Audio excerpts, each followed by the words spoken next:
If you're looking for a detailed install video of the MORryde Safe-T-Rail, then you're watching the right video.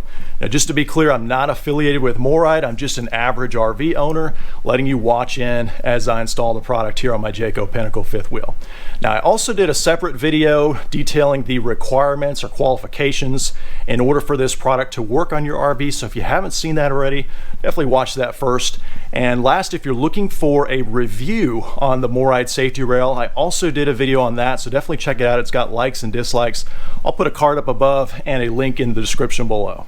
All right, so first thing we're gonna do is get the old handrail pulled off. And I've got 3 screws on the top and bottom here. And we're just gonna get all those unscrewed. 3 more at the top. All right, so that should be loose here. We'll kind of gently pull it back. Loose there. There we go. So it's got a little bit of sealant behind there. You can kind of see what that looks like. All right, so next up we want to clean all of this off here. So I've got a plastic scraper here. We'll just get all that excess out of the way. All right, so next up I'm going to use some WD-40, just some solvent to get some of that excess sealant off there. Even though it's going to be covered up, I like to make sure everything is nice and clean there. Much better. All right, we'll do the same up top. Right, and then that solvent sometimes leaves a little bit of residue behind, so I'm going to take a degreaser like a 409 and just rub over that. Get it nice and cleaned up. Then as far as these stickers go, you can see that the width of this new railing is going to cover this one up. I only see about maybe a 1/4 inch of that one. And then the way this sticker is down here, it's going to cover up about a 1/2 inch of that one. So this is just my personal preference, but I don't want the railing going over this sticker. I feel like it looks like a kind of an afterthought, like the sticker was put in the wrong spot. So I'm thinking I'm going to try to relocate this sticker probably over here, I think, off to the side. On my floor plan, I think that's where I'm going to try to go. So before I do that, I'm going to use the same degreaser and clean this area right here where I plan to put it. And hopefully this will work. We'll find out. But I want to make sure this area is completely clean so that when I pull off that decal, it's a thicker decal, kind of a vinyl based, I guess. I want to make sure that I can immediately relocate it over here and that it'll be able to adhere well. So I want to make sure this is all nice and clean. And as far as the Rivia sticker, I don't know that that one's going to come off, but if it does, if I can get it off in one piece, I think I'll just slide it over and put it right here. So I'll go ahead and prep this area right here as well in case it works out that I can use it there. It looks pretty clean there. So let's go ahead and try on the Jayco sticker here and see if I can get it loose without damaging it. So I'm just going to start on this edge here. I have to just use my fingernail. See if I can get in there without... Nope, I'll tell you what, I'm going to get a different razor. Alright, I'm going to give this a try. You got to be really careful. This is basically a box cutter, and this will cut into the fiberglass if I don't use it properly. So I got to make sure it's really flat on that fiberglass, and then I can tuck it right under there and get this sticker started here coming off without damaging the fiberglass or the sticker.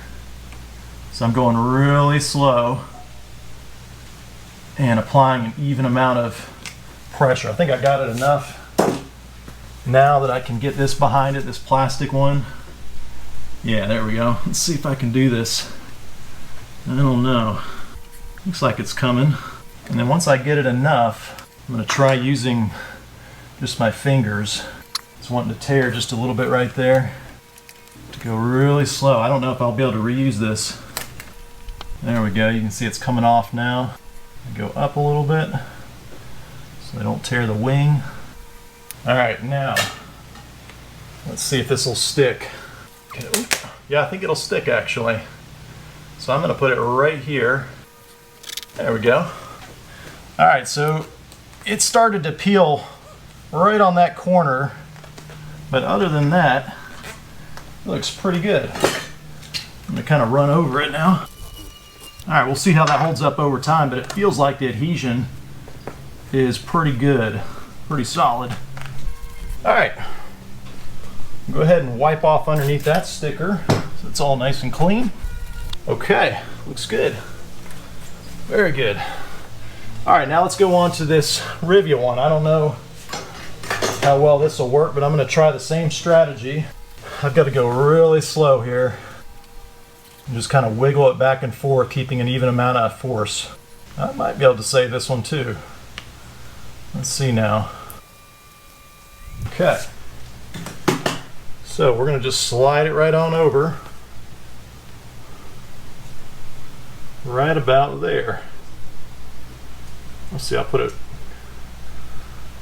centered under the awning arm, I think. Okay, I didn't think that would come off that easy. It looks like that's gonna be just fine actually. And you can see with my clearance now, I've slid it over plenty. So now let's go ahead and wipe off. There's just a tiny bit of residue left behind there. Let me get that solvent from the WD-40 first. Yeah, there's a good bit of adhesive residue left over. There. And I don't know if you can see this in the video, but I ever so slightly scratched the fiberglass there where that sticker was with the knife. It caught just a little bit, but that's going to get, of course, covered up by the railing there. But this way, the stickers don't look like they were an afterthought. You know, it looks more OEM, having everything removed underneath there. So now we've got a real nice clean surface behind here. And the next thing I'm going to go ahead and do is, well, first let's just go ahead and dry fit it and just kind of see what it looks like. So I'm butting it up against the bottom of the door and basically just using my railing, or my door edge rather, as the template, the straight edge. And that fits very nicely. Got plenty of clearance there. So that is where it's going to go. And then of course I'll use the upper arm here. This will go up on top, just like that. All right, let's go ahead and fill those old holes. We're going to use some sealant there. And you can, of course, use your favorite sealant there. You know, I'm not as concerned about this one, the longevity of it, because it's going to get covered up. It's not going to be exposed to UV rays or anything like that, so I'm just using a premium household sealant right here. But you could also use like a GeoFlex that's more made for RV walls. I just happen to have some of this laying around right now. So again, I'm going to put my tip all the way in the hole, and until I see it oozing out, then I know that hole is completely full. And then I'm going to come back here with a little putty knife and get rid of that excess. Definitely want to make sure those holes are completely full, because we don't want any water, if it ever got behind the railing, to seep into those holes, and that could cause some delamination over time. Alright, so I got all the holes filled up now, and even though this is going to get covered up, I always like to make it look neat anyway, so I'm just kind of wiping up some of the excess silicone around these holes. Alright, next up I'm going to go ahead and mark the section of the skirt transition trim piece right here that needs to get cut out, because remember, we need to have a flat surface running all the way down. And so I'm going to go ahead and get that marked out here. I'm going to put some painter's tape just above and below it, because when I come with my oscillating tool, I do not want to nick the sheet metal here. And so even though it's just painter's tape, that'll give me an indication if my blade is getting too close, so that I don't damage the sidewall there. All right, now I'm actually going to put double layers of tape there just to protect, especially on the fiberglass side. I do not want to accidentally nick it and leave some damage there behind. All right, we got triple layers there. So I'm putting up the handrail now so I can mark where I'm going to trim that piece off here. I've got it butted up at the bottom of the door here. I've got it pushed up tight against the door frame. And so now I'm just marking with that Sharpie real carefully on the painter's tape. And then now I'm going to take my oscillating tool here, and this is basically the point of no return. So once I cut into this, there ain't no going back. But I've just got a standard blade on here, and I'm going to real carefully go in there. I'm going to cut on the right side of my line here that I marked, because I don't want a gap on that trim piece where the railing fits in. All right, I'm going to pull my marker tape off so I can see a little bit better what I'm doing here. And I'm just going to make sure that I got it where it needs to be here. Looks good. I'm going to slide over just a hair. I believe I've cut through all the way. I've got to make a second cut on mine over here against the door trim because they ran that piece all the way across. So now I'm going the opposite way. So now I'm going to see if I got it all up. I'm going to take this and just kind of bend it up just a little bit. Looks like I need to go just a little bit more on this side. I didn't quite get all the way through. Okay. We go a little bit more on this side now. There we go. Now there's two ways I could do this. I could just keep bending up and down and eventually that will break there. Or I could come in here and just kind of score it. It's kind of like a U-shaped channel. There, so I just scored it. I didn't go all the way through because I don't want to go into the fiberglass, but that's going to make that come off a little bit better. Almost clear. There we go. Okay. Let's see how we're looking. Very nice. Now I'm going to come back with a file here. Ever so slightly file this down.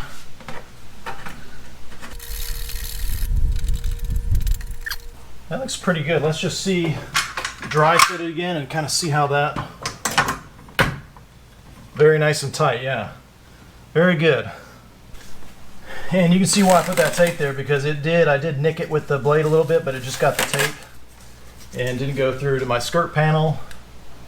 So I do highly recommend putting something there to block, and that way you don't have a moment of regret. All right, so now we're going to make our holes here for the new railing, and so I'm just going to open it up. There's a magnet right here, pretty strong magnet actually, and then I'm just going to carefully flip this down and let it rest on the ground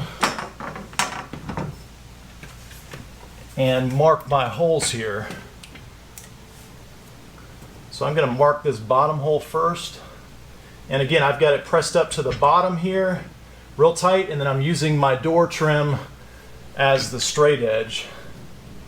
So I'm going to go ahead and mark that one and just go up and mark all those holes. Okay. Alright, so I'm going to drill my pilot holes next, and the drill bit I'm using is an 1/8 inch. That seemed to be about the right diameter for these screws that they provide you with.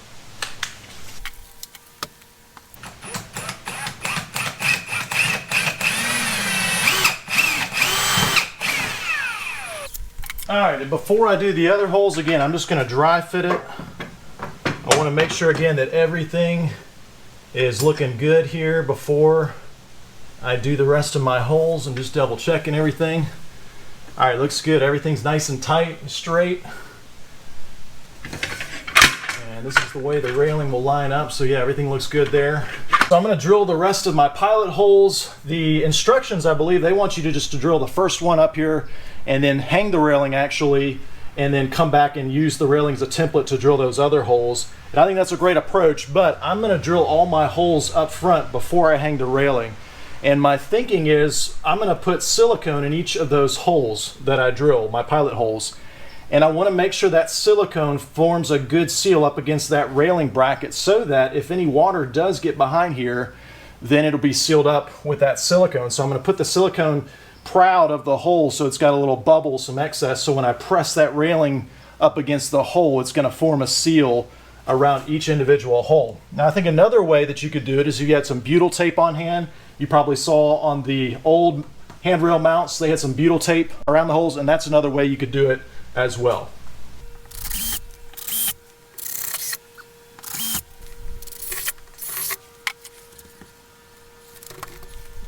All right, so all my pilot holes are drilled. I've got 1, 2, 3, 4, 5, 6, 7 of them. And so now I'm going to take the sealant and go ahead and inject it into each hole until it bubbles over just a little bit.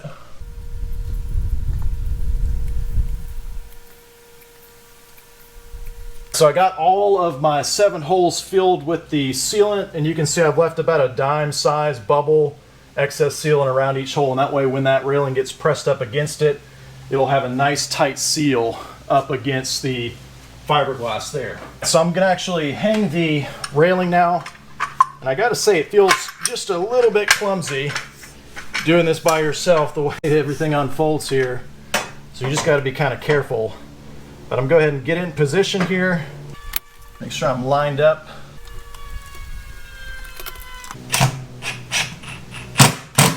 And I'm going to go real slow on these holes because I want to make sure that I get them all lined up and don't overstrip the screws there. All right, now I am using an impact driver for these, so you got to be really careful once that screw gets through the aluminum stud that's behind here that I don't overdrive it. So I'm not tightening, doing the final tightening with the impact driver. I'm going to come back with just a hand screwdriver and do that final tightening.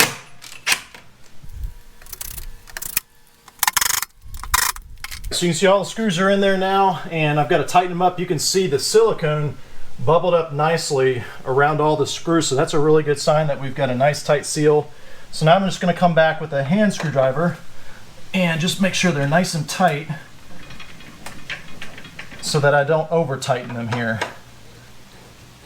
And you can kind of feel when you need to stop that way, as opposed to using the drill, getting it too tight and then stripping out the screw thread.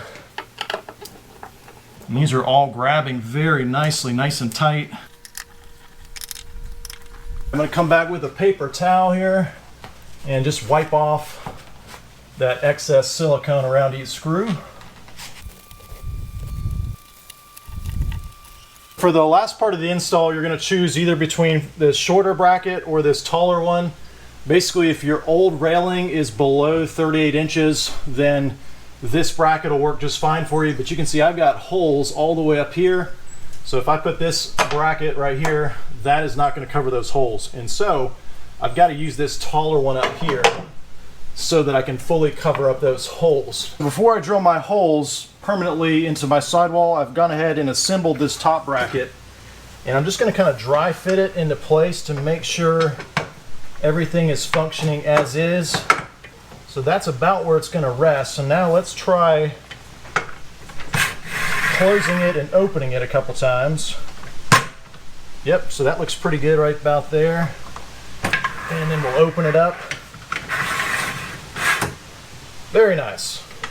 All right, yeah, so I definitely recommend kind of dry fitting it like that just to make sure that it's going to fit and open and close the way you expect it to. So now I've got my top bracket up here, and again, I'm just using the door edge as my straight edge, letting it rest down below here, and I'm going to go ahead and mark my other holes here. Just 3 this time. Go ahead and get my other pilot holes drilled here.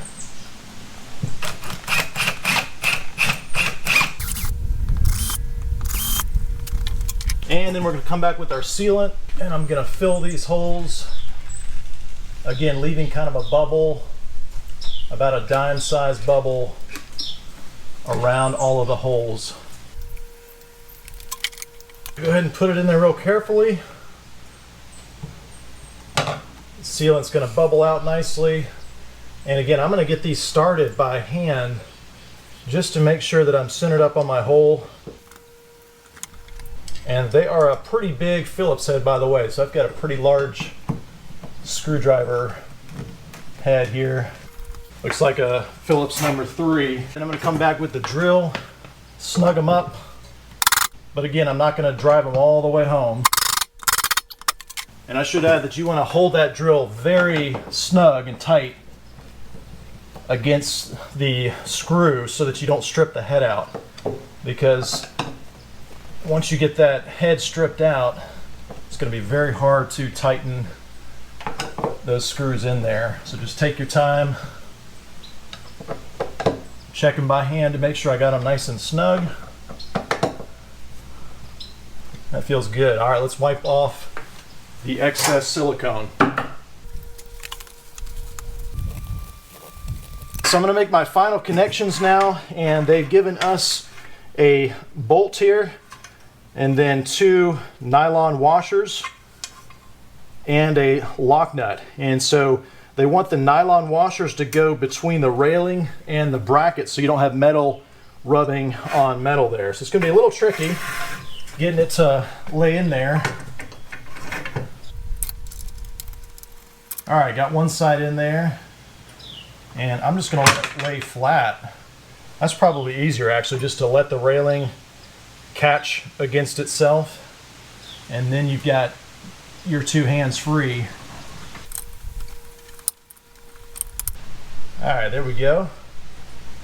And then this is a pretty tight gap here between the awning arm and the bracket to get this lock nut in there, so I'm actually going to pull out a wrench. Now I can see why the qualification document wanted you to have 2 1/4 inches of clearance here, because I can barely get the jaws of my pliers in here in order to cinch this up. And you just want to make this thing snug. You don't want to go so tight where you start flexing the arms here of this bracket, you know, and squeezing and pinching the railing down.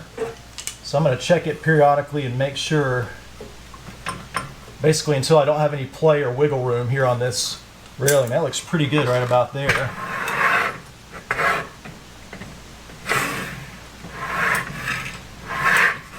Yeah, that feels about right there. So I'm not going to go any tighter. I can tell that the lock nut, the threads are engaged on the bolt there.